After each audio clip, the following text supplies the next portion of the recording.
backing up here.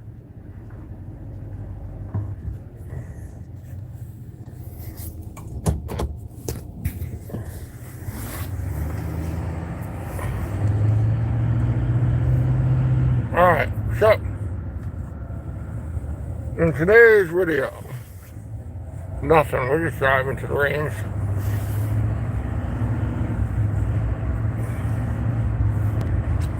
Watching Papa Bruce smoke a cigar. I mean, Daddy Bruce. Sorry, somebody else to call Papa. Hello, Dad. Oh, hey, hang on. Hey, Jerome, what's going on? I'm just driving out to the range. Give me a sec. I gotta comment soon. I gotta chat filter is gonna be all messages. All right, here we go. So yeah, I'm just heading out to the range. I got a couple of pretty new 6.5 Creedmoor barrels that wanting a zero and scopes, and one of them, I can't remember what the hell happened. I shot it a week ago or so and probably zeroed it, but I ran out of the type of ammo I wanted to zero it to, which would have been a Hornady match, ELD match, and I think I was probably using the 147s because I really like that, but I think we ended up with 140s now because I got a case of that and no 147s. So that's the one, and that's a brand new Howa factory target barrel and action in a precision setup with a really nice scope on it. And then, well, I mean, I'm just driving in the car. Give a chance to get rolling here. So, and it's real close to my face. And then the other one is a Bear Creek barrel. So heavy 6.5 Creedmoor in a Bear Creek bolt action, but it wasn't, came with a 308 and I swapped it out for a heavy 6.5 Creedmoor. So I'm zeroing that, but it seems like the scope I'm using is having some issues, and it may, we're going to test it out and see if that persisted, and if it's going back for a warranty thing, or if it's going to shoot right today. I don't know. But last time it wasn't on a Picatinny rail or a Arca rail and a bipod. So we should go on a bipod and see if that straightens out. And then last night on Ken Rod's channel, we had a thing where he was saying like, oh, 5.56 out of a 10.5 inch barrel only does 1,000 feet per second, or maybe 1,000 to 1,500 feet per second. I'm like, oh, that's bullshit. It's 2,600, 24, 25. 2,600 feet per second out of a 10.5 inch barrel. So anyway, I was like, and he's like, nah, it's not. So I'm like, okay, don't make me go to the range today. And we Googled it, and Google said what I said, because I took it from Google in the first place. But then, El Kazimi, welcome in. But then, so I'm gonna go chrono a box of 10 or 20 rounds of that and see what it says. So that's the whole story. And so there's about a 25-30 minute live while I drive out to the range. That's all. And maybe I'll do it again when I come back if no one else is on, but I was just figuring I'd jump in and do a quick live, because nobody goes anymore, nobody go. I mean, granted, I can understand why you don't go, because I mean, you put all that work in and they ended up dicking you. You built a beautiful channel and a beautiful following and a lot of subs. Then they fucked you. I mean, they screwed you over, and I believe for no fault of your own, which is kind of garbage. But and that would take some of the enthusiasm away from putting all that time in. But I just try and do, like, I decided sitting, like the gun table lives isn't all that exciting, and it doesn't get any views, so I would just go live. People are interested in your face, which I noticed you have picked up on. You're doing, a lot more facial, like talking head type lives also. Sorry. Is that Paulie Wick? Yo, Paulie Walnuts, what's up?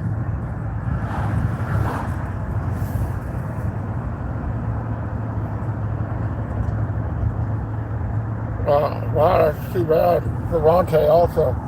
A bunch of shit.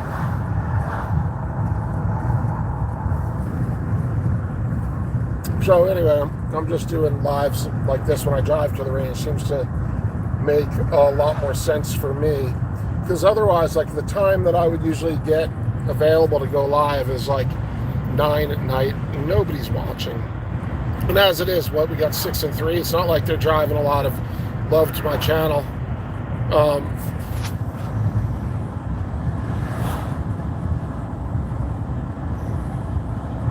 So, you know, I mean, I have a small channel, and if I produce videos, it gets a steady trickle of new subscribers. And I like today, I'm just going to the local range near my house just to zero up these guns, and I may do some video.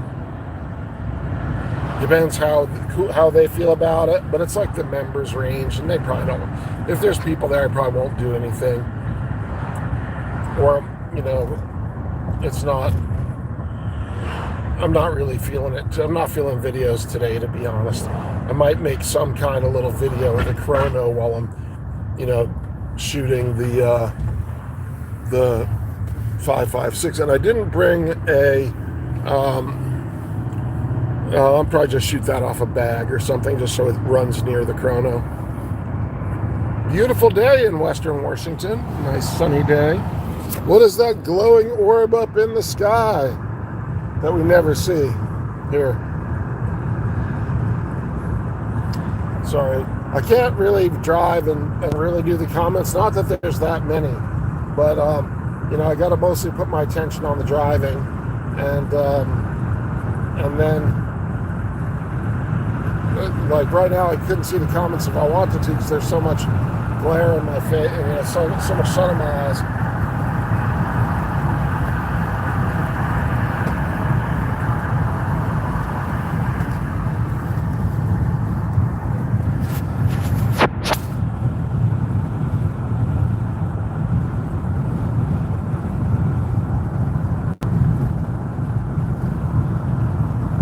Anyhow. And I sold my Browning lever gun this morning. I didn't need to, but a friend hit me up on Christmas Eve. I guess it came up in conversation, and some nephew of theirs was interested, and so I just chatted with him, and stripped the scope. He didn't want the scope or the rings. I just sold to him without that. So it's and it's got a pretty good price for it. Beautiful gun, shot really well. It's probably the most accurate, one of the most accurate of the Brownings that I have. Two of the four are accurate. 2 of the 4 kind of bite. And I also arranged to send the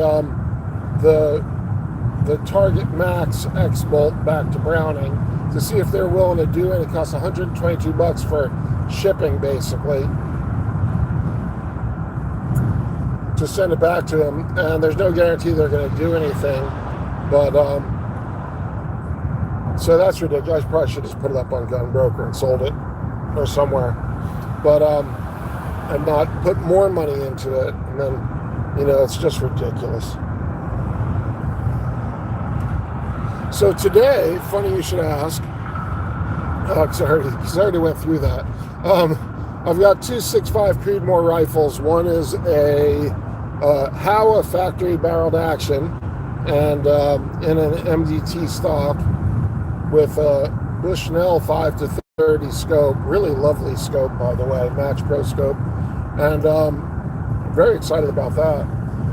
And my goal is to see, along the whole precision for pores theme, to see if we can reasonably or reliably shoot a factory barrel, Howa factory barrel in action, basically a $450 barrel in action, if we can shoot that 1,000 yards.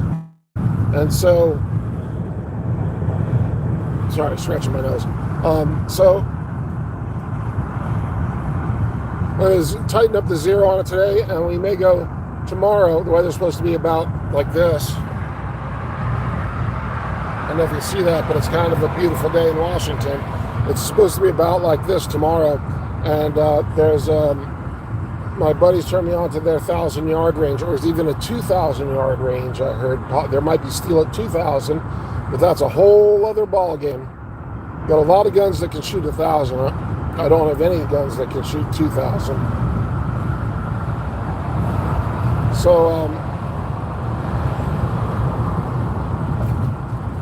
So that might be tomorrow if we see, be the first time shooting out past 600. And I'm really excited because that's the goal. My goal's always been to shoot 1,000. I know Paul's done that. I've never done that.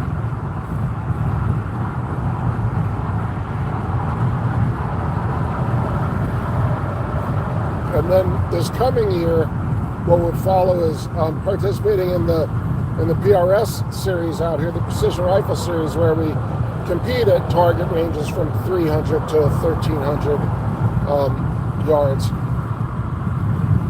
With, if y'all know what precision rifle is, and I've never done that before, but I hear it's a blast, and it just seems like that would be the sort of the higher, the ultimate extension of where you can go with a bolt gun. It's a bolt gun series mostly, but how to accurately and quickly dial and fire at multiple targets over long distances. And then the other gun is also a 6.5 Creed. Hold on. And then the other gun's a Bear Creek Arsenal bolt action AR-10 in 6.5 Creedmoor, 22-inch 6.5 Creedmoor heavy barrel,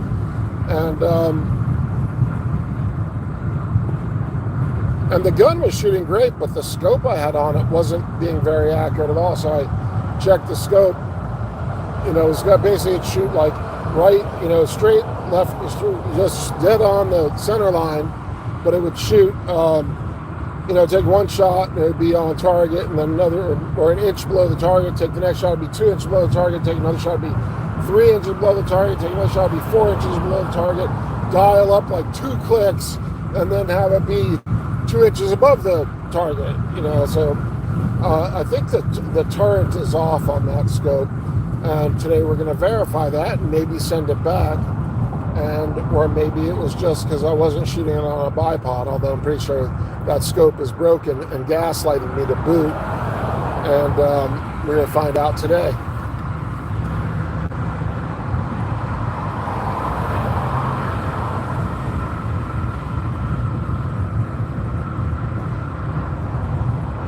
Hello, Christy. While you're here, please subscribe. It's the nicest thing you can do for any of us content creators.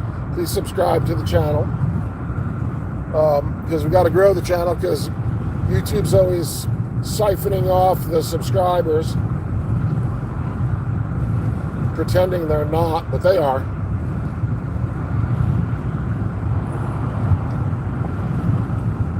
I'm not reading the comments because I'm driving and don't want to die in a fiery crash. Oh, thank you. Yeah, and all the other people on here, they have great channels and a lot of 2A content. I do a lot of long distance shooting content. That's sort of just, I do all kinds of stuff, but that's really what has attracted. I've just been getting into it.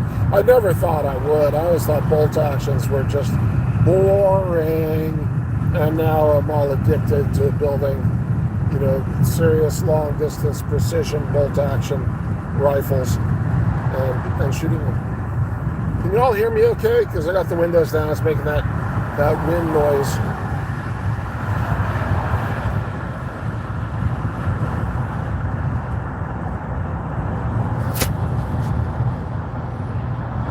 The optic on that American Tactical is a Burris.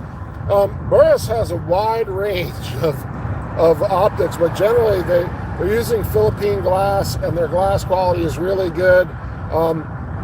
I put a Burris on one of my 2 main competition rifles and have won a lot of stuff with it. I put a 8-40 XTR Gen 2 on it, and it's been shooting really well. It's a kind of an older scope there. They have the Gen 3s out, And the Gen 2 I got on like a closeout sale for $6.25 cheeseburgers. And I've been winning. I think I've won 3 out of 5 first or second place, and then the other 2 have been with a Athlon 15 to 60. And I just got like a first place with it, or second place with it right before Christmas. And so I want to put that on the 1 mile gun, but I'm not touching it because it's all dialed in for. I'm just leaving it just the way it is and only shooting it at that particular range for that particular competition. And I'm not changing anything until the next competition, because I figure as good as it shot, and I'm shooting at about the same targets, it should be pretty close to on, and I won't have to change it a lot. And then the other one that has the barrel scope on it, I'm going to do that one, commit that one to the other competition I do, and then those will be my 2 main comp guns, and I'll support them each with another gun behind them, like the gun that I'm shooting today, for instance, or the guns that I'm shooting today. Type shit.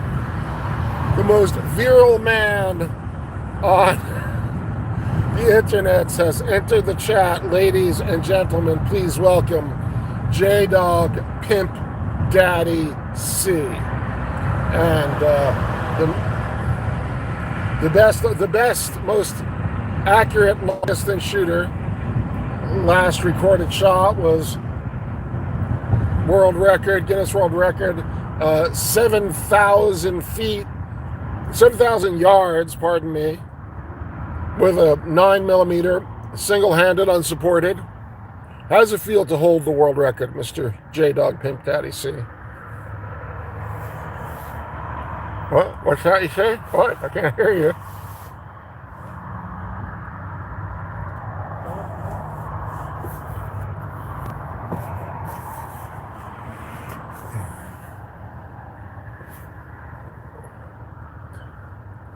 So anyhow, hey, congratulations on getting the heater in your gun room, in your man cave. I know it's a long time coming. I have to thank your users who donated to the channel so you could budget the space heater. But I'm glad to hear you're not. Now you can comfortably wear Crocs, no socks, in your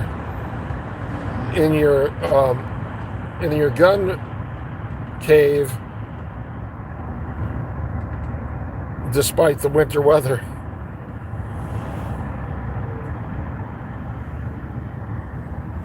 So anyhow, sorry, I'm moving the phone around. I'm just driving and shit. I'm not really.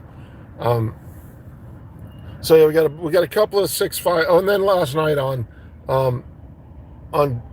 Kenny's live, he said, like a second I tapped in, he's like, oh, 5.56 only does 1,000 feet per second out of a 10.5-inch barrel. I'm like, yeah, that's stupid. That's 9mm does about 1,000 feet per second out of a 5-inch barrel or something.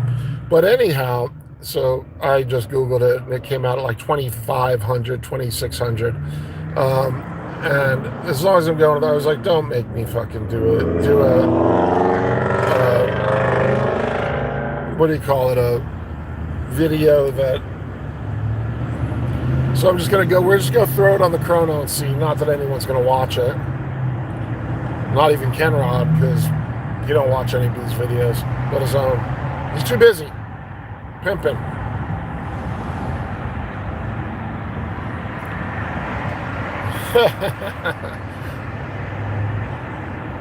Well, right. Well, it can be very exfoliating to raw dog the concrete. Get your callus, just go back and just get your calluses off, like a pumice stone.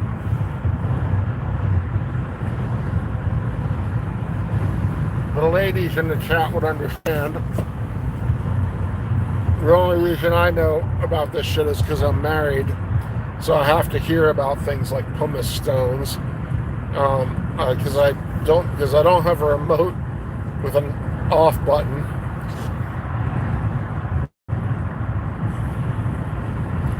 And I tend to indulge my wife.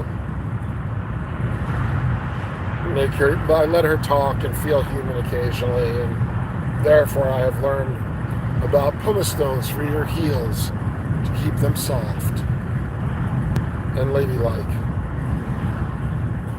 So I'm mad. I missed your middle of the night pop off, J-Dog. I was mad as a motherfucker when I woke up. Is it?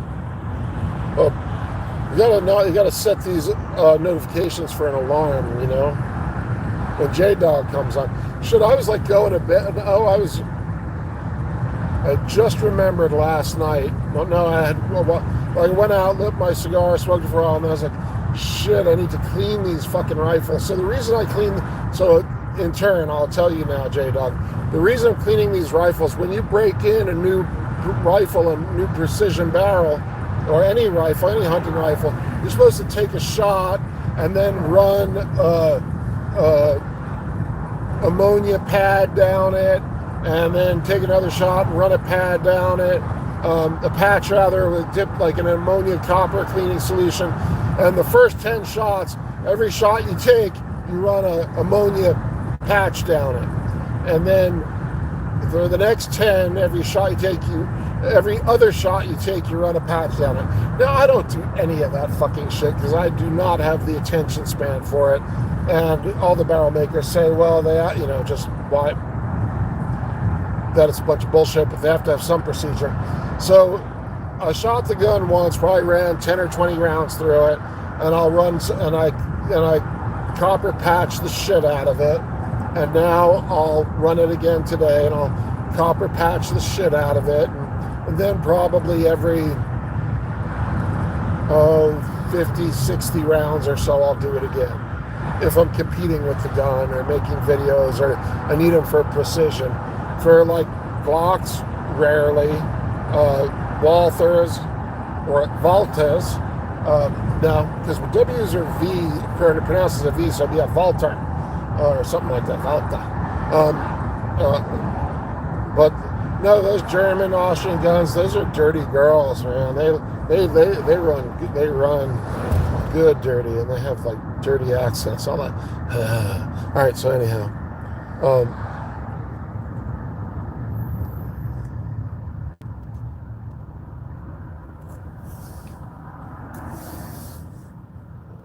so I run the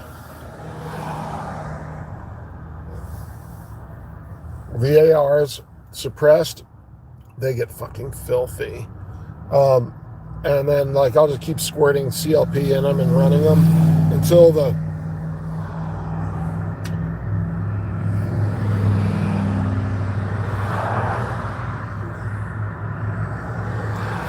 I might not have brought a magazine for until the black sludge runs onto the magazine. I'll run those fucking things filthy, and then eventually I'll bore snake them and wipe them down, and hose them off with CLP. So I'm just trying to remember if I put a fucking magazine in, and I brought my wife's gun because she is a 10.5, and a harness. I brought my wife, so I think mine's either an 11 or 11.5 because mine's bigger, but she's got an actual 10.5, and I was going to chrono that, but I just like I probably did, but I can't remember for sure if I put an AR magazine in there. It seems like I did. What would it have been? I might have fucked that up, and I don't honestly care if I make that a video or not.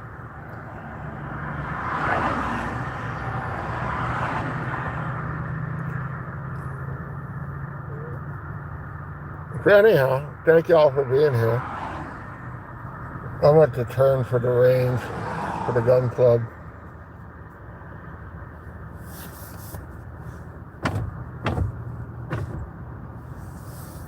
So you don't have to. You don't have to. First of all, thank you all for being here. Love that you're here. I'm really honored. Appreciate you guys, even though I give you all a ton of shit. Yeah, totally appreciate y'all and appreciate you being here and joining me for the live. That's great because like J Dog was talking about his cleaning schedule and how he likes to see his reflection in the chrome in the barrel. And I'm like, but I wasn't gonna type all that out today. I'm like, yeah, no, I run my shit's filthy. The precision rifles, I mean, they probably get copper patches every 30 to 60 rounds, but you don't want your accuracy going away in the middle of a match that you paid to enter and shit. So so you tend to keep those cleaner. Not that you couldn't go 100 or 150 or 170 rounds before the accuracy goes away, but you're not going to know where that number is every time, so you might as well clean it after every competition or every other one. Don't let the competitions tend to run about 10 to 20 rounds, 10 rounds to sight in and 10 rounds per, to shoot, or 20 depending on which place. So, and if you clean it every competition or every other competition, you don't have to worry about it going away, as one of my mentors has drilled into me recently. But my guns have been shooting really good, even though it's been a few competitions since I cleaned them last. Anyhow, so this, thank you for asking. This is a CAO Italia, and CAO's got like a round the world series of cigars, and I don't really smoke these things. I don't even know why I have them. I probably got them in some like combo pack kind of thing, and they've been in my humidor for a long time, but I'm all out of the smoke, so I usually smoke when I'm driving. So I grabbed these, and they're pretty good. Yesterday I had the Brasilia one, and it was really good. And those things are strong. I think they call them the Goal, but those are really good. And I just grabbed this one today. But I smoke a lot of CAO cigars. It just kind of worked out that way. They make some good and great cigars. So now I have to go into the office and register, sign in, and all that shit. So I'm gonna jump out. Thank you. Hey, Merry Christmas, y'all.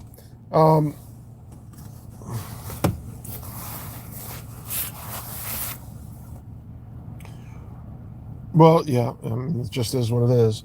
So I'm jumping out, and maybe on the way home. So I'm just gonna like zero these two guns, and if I brought a mag, I'll shoot that. I'll chrono that AR, and but I ain't gonna be here that long. And if nobody else is on, I'll go on the way home and do it again for a half hour. So thank y'all for being here, and have a great afternoon. I don't have a catchphrase on the way out. Sorry. Love y'all. Merry Christmas. Happy New Year. Where is the button? There.